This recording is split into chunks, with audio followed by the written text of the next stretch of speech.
Merci beaucoup. Thierry Michels.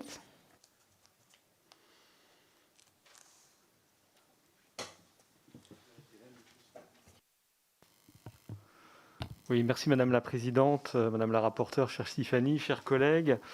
Je salue, comme ça a déjà été fait, le travail remarquable de notre collègue.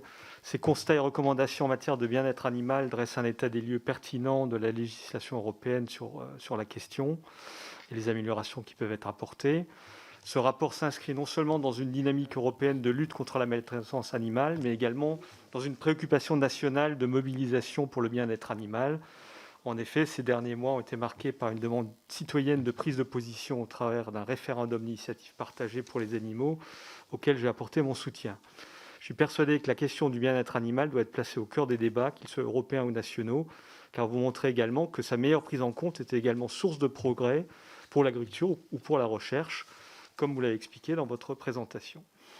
Madame la rapporteure, vous portez une attention particulière à l'élevage, au transport et à l'abattage des animaux destinés à la consommation humaine. Le transport des animaux vivants peut être, comme nous le savons, un moment très stressant, en particulier pour les animaux malades. Aujourd'hui, il s'agit d'une question très peu soulevée. À ma connaissance, il n'existe pas de règles de droit relatives au transport des animaux affaiblis, uniquement des recommandations en la matière. Pensez-vous que la création d'un principe de proximité comme celui que vous proposez puisse venir combler ce vide juridique ? Il n'existe pas non plus de règles relatives au stress lors du transport de longue durée des animaux en bonne santé.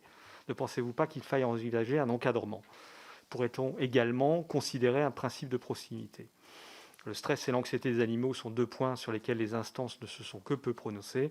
En effet, ceux-ci ne sont qu'évoqués dans un seul règlement européen de 2004 relatif à la protection des animaux de transport et les opérations annexes, et ne sont pas pris en compte que durant le chargement et le déchargement. Pourtant, l'analyse de l'anxiété de l'animal pendant le transport en lui-même fait l'objet d'études et d'une attention publique particulière. Je vous remercie. Merci beaucoup.